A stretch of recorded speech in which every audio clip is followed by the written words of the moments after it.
Dear viewers, শতভিসা education YouTube চ্যানেলে তোমাদের প্রত্যেককে স্বাগত।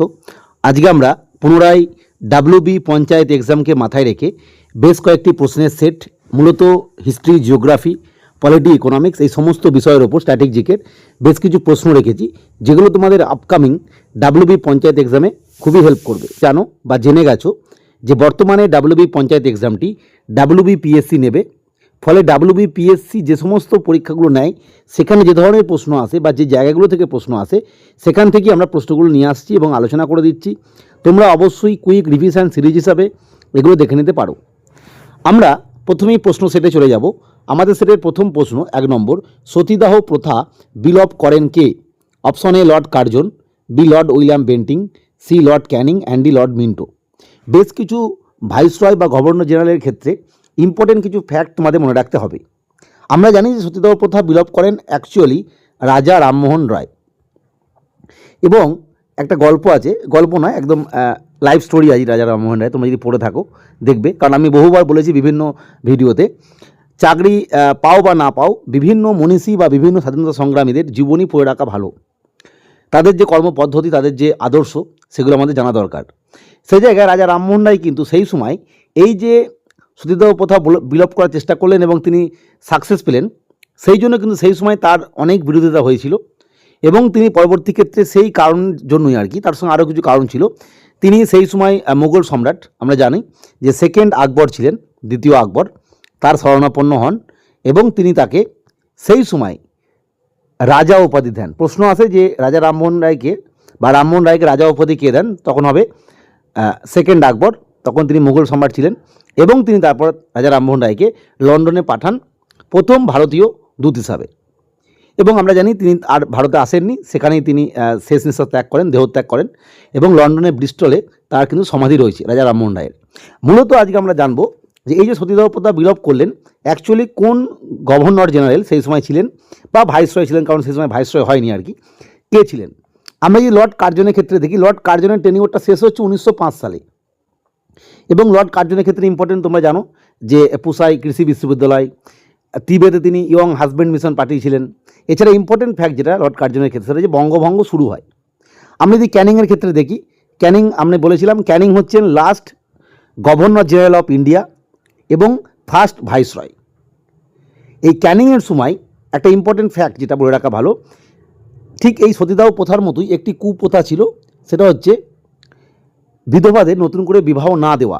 সেইটা কিন্তু ঈশ্বরচন্দ্র বিদ্যাসাগর মহাশয় চেষ্টায় ডালহৌসি সাহেব অর্থাৎ লর্ড ডালহৌসি, তিনি কিন্তু এটা বন্ধ করেন এবং এটা আইনগতভাবে চালু হয় লর্ড ক্যানিংয়ের সময়ে। প্রশ্ন আসে কবে বন্ধ হয়েছিল? লর্ড ডালহৌসির সময়ে বিধবা বিবাহ মানে চালু হলো লর্ড ডালহৌসির সময়ে, আর উইডো যে রিম্যারেজ অ্যাক্ট আর কি, বিধবা বিবাহ চালু হয় ক্যানিংয়ের সময়ে। Next Minto. মিন্টোর ক্ষেত্রে আমরা জানি মিন্টো ঠিক ওই কার্জনের পরেই আসবেন আর কি।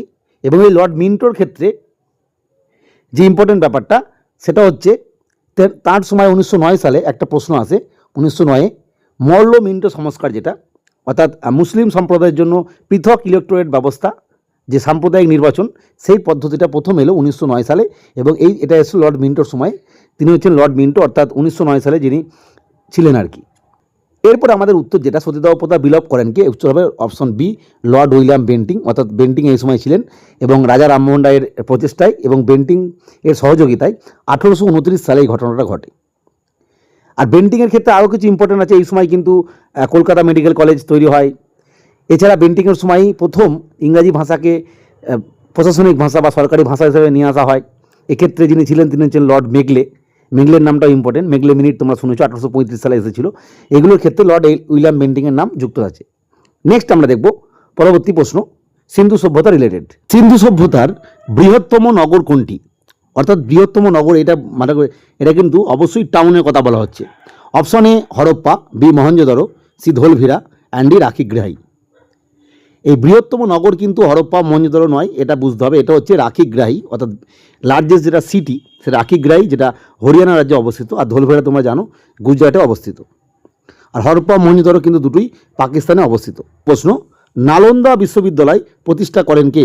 অপশন এ সমুদ্রগুপ্ত, সি প্রথম Kumaragupta, C Harshavardhana and D Ashoka. Nalanda বিশ্ববিদ্যালয় বহু প্রাচীনতম একটা বিশ্ববিদ্যালয়, যদিও নালন্দা বিশ্ববিদ্যালয় আগে যে বিশ্ববিদ্যালয় ছিল সেটা তক্ষশিলা। এই নালন্দা বিশ্ববিদ্যালয় প্রতিষ্ঠা করেছিলেন অপশন বি প্রথম কুমারগুপ্ত। এই প্রথম কুমারগুপ্ত কিন্তু ভগবান কার্তিকের পূজারী ছিলেন, এটা থেকে প্রশ্ন আসে। নেক্সট আমরা দেখব 4 নম্বর প্রশ্ন, ভারতের দীর্ঘতম উপকূল রেখা রয়েছে কোন রাজ্যে, অর্থাৎ লংগেস্ট কোস্ট লাইন কোন রাজ্যে রয়েছে? অপশন এ গুজরাট, অন্ধ্রপ্রদেশ, তামিলনাড়ু এবং মহারাষ্ট্র। আমি আগেও একটা বলেছিলাম উপকূল রেখা সব থেকে বেশি রয়েছে আন্দামান অ্যান্ড নিকোবর আইল্যান্ডে, সেটা কিন্তু ইউনিয়ন টেরিটরি, কেন্দ্রশাসিত অঞ্চল। যেহেতু রাজ্যের কথা বলেছে কোন রাজ্যে, এবং আন্দামান নিকোবর এখানে অপশনে নেই, থাকলেও উত্তর হতো না, যেহেতু রাজ্যের কথা বলে দিয়েছে। Right answer option A Gujarat. গুজরাটের দীর্ঘতম উপকূল রেখা রয়েছে।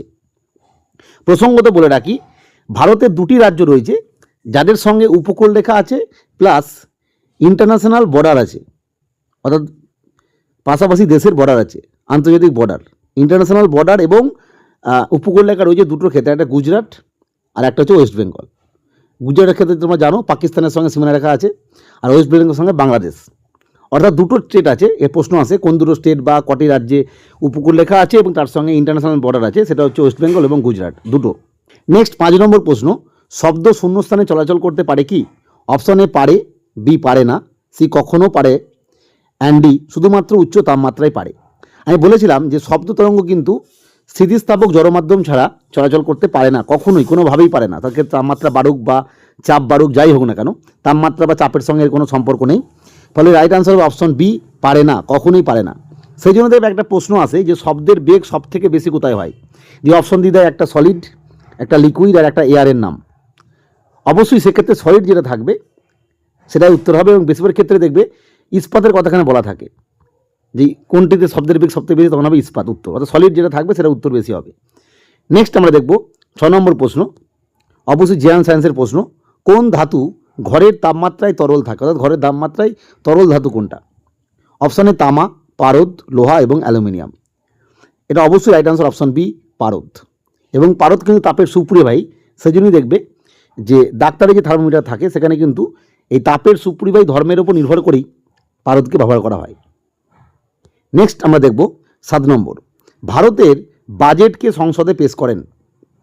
অপশন এ প্রধানমন্ত্রী, বি অর্থমন্ত্রী, সি রাষ্ট্রপতি, অ্যান্ড ডি লোকসভার স্পিকার। এক্ষেত্রে বলে রাখি এই বাজেট শব্দটা কিন্তু প্রশ্ন আসে, বাজেট শব্দটা সংবিধানে কত নম্বর ধারায় লেখা আছে? মনে রাখতে হবে বাজেট শব্দটা, এই ওয়ার্ডটা কিন্তু, বাজেট ওয়ার্ডটা সংবিধানে কোথাও উল্লেখ করা নেই। বাজেটের বদলে যেটা লেখা আছে সেটা হচ্ছে অ্যানুয়াল ফাইন্যান্সিয়াল স্টেটমেন্ট, এই কথাটা লেখা আছে, এবং এটা লেখা আছে 112 নম্বর আর্টিকেলে। তাহলে আমরা বুঝতে পারছি যে বাজেট শব্দটা না থাকলেও বাজেটের সমতুল্য যে শব্দ অ্যানুয়াল ফাইন্যান্সিয়াল স্টেটমেন্ট, সেটা লেখা আছে 112 নম্বর ধারায়। এবং এটা সংসদে পেশ করেন কি? অবশ্যই পেশ করবেন অর্থমন্ত্রী, কিন্তু যদি কোনো কারণে সেই সময় অর্থমন্ত্রী না থাকেন সেক্ষেত্রে অর্থমন্ত্রীর বদলে অন্যান্য কোনো ক্যাবিনেট মন্ত্রী, যাকে প্রধানমন্ত্রী বা ক্যাবিনেট যারা আছেন, ক্যাবিনেট মিনিস্টার, তারা সিলেক্ট করে দেবেন, তিনি করতে পারেন। মূলত যেহেতু এখানে অর্থমন্ত্রী অপশনে আছে, আমরা অর্থমন্ত্রী নেব, অর্থাৎ option B is the right answer. Next আমরা দেখব গুডস অ্যান্ড সার্ভিস ট্যাক্স থেকে। আমরা জানি আগে ভ্যাট ছিল, ভ্যালু অ্যাডেড ট্যাক্স, সেই প্রভিশনটা উঠে গেছে এবং তার বদলে এসেছে জিএসটি। জিএসটি এসেছে। এই জিএসটি কবে এলো? Option A 1 April 2016, option B 1 July 2017, option C 26 January 2018, and D 15 August 2017। এখানে একটা বিষয় বলে রাখি, একটা প্রশ্ন আসে যে জিএসটি কার বদলে আসে, তখন হবে ভ্যাট। এবং জিএসটি যখন ইন্ডিয়াতে কার্যকর হলো সেই সময় অর্থমন্ত্রী বা ফাইন্যান্স মিনিস্টার কে ছিলেন? রাইট আনসার হবে অরুণ জেটলি মহাশয়, সেই সময় ফাইন্যান্স মিনিস্টার ছিলেন। এখান থেকে প্রশ্ন আসে, এটা স্ট্র্যাটেজিকের প্রশ্ন। আর এটা চালু হলো অ্যাকচুয়ালি 1 জুলাই 2017। আর একটা বিষয় বলে কি, জিএসটির সঙ্গে আরেকটা প্রশ্ন আসে নীতি আয়োগ, যেটা আগে ছিল প্ল্যানিং কমিশন, সেটা উঠে গিয়ে নীতি আয়োগ হয়েছে, NITI, নীতি আয়োগ। এটা কবে আসে? এটা আসে কিন্তু 2015 সালে। এই দুটো সাল খুব ইম্পর্টেন্ট, মনে রাখবে, অনেকে গুলিয়ে যায়। নীতি আয়োগ আগে এসেছিল 2015 সালে, যেটা সম্পূর্ণ প্ল্যানিং কমিশন বা ভারতের যে প্ল্যান বিষয়টা তার উপর নির্ভর। আর জিএসটি যে ট্যাক্স, সেটা এসেছিল 17 সালে 1 জুলাই। নেক্সট আমরা দেখব 9 নম্বর প্রশ্ন, কোনটি প্রত্যক্ষ কর? একটু আমি আলোচনা করলাম জিএসটি, তাহলে অপশন এ জিএসটি, আবগারি শুল্ক, আয়কর, ডি সবকটি। প্রত্যক্ষ কর মানে ডাইরেক্ট ট্যাক্স, আর ইনডাইরেক্ট ট্যাক্স হচ্ছে অপ্রত্যক্ষ কর। ডাইরেক্ট ট্যাক্স মানে হচ্ছে সরকার, গভর্নমেন্ট এখানে জনগণ আছে, তার কাছে ডাইরেক্ট ট্যাক্স নিচ্ছে। ইনডাইরেক্ট মানে হচ্ছে গভর্নমেন্ট, কোনো একজন মিডিল ম্যান আছে এখানে, তার মাধ্যমে ট্যাক্সটা নিচ্ছে। এটা হচ্ছে অপ্রত্যক্ষ কর, অর্থাৎ সরকার যে ট্যাক্সটা দিচ্ছে যে, এবং যে ট্যাক্স নিচ্ছে দুজনের মধ্যেখানে কেউ থাকলে সেটা হবে ইনডাইরেক্ট, এবং দুজনের মধ্যে কেউ না থাকলে সেটা হবে ডাইরেক্ট। তাই যদি আমরা দেখি গুডস অ্যান্ড সার্ভিস ট্যাক্স, এটা কিন্তু কোনো একটা জিনিস বা কোনো একটা সার্ভিসের উপর নেওয়া হয়। সেক্ষেত্রে যিনি ট্যাক্স দিচ্ছেন তিনি কিন্তু ডাইরেক্ট গভর্নমেন্টকে দিচ্ছেন না, তিনি মধ্যেখানে যে সার্ভিসটা দিচ্ছে বা যে গুডসটা দিচ্ছে তাকে দিচ্ছেন, তিনি আবার সরকারকে দিচ্ছেন। অর্থাৎ মধ্যে একজন আছেন, তাই এটা হবে না। এক্সাইজ ট্যাক্স যেটা, এটাও কিন্তু মধ্যেখানে একজন থাকছে, হবে না। আয়কর যেটা ইনকাম ট্যাক্স, মনে রাখতে হবে আপনি ইনকাম করলেন, আপনার যে টোটাল বর্তমানে আছে 12 লাখ আর কি স্ল্যাব, 12 লাখ টাকার ওপরে হলে ইনকাম ট্যাক্স লাগবে আর কি, আয়কর। সেক্ষেত্রে আপনি ইনকাম করলেন, আপনি ডাইরেক্ট আপনার স্যালারি থেকে বা আপনার যে ইনকাম আর কি সেখান থেকে মাসে মাসে হোক বা ফাইন্যান্সিয়ালের শেষে হোক ডাইরেক্ট সরকারকে ট্যাক্স দিয়ে দিলেন। অর্থাৎ এখানে কোনো মিডিলম্যান নেই, সেজন্য এটা হচ্ছে ডাইরেক্ট ট্যাক্স, সবকটি তো হবে না।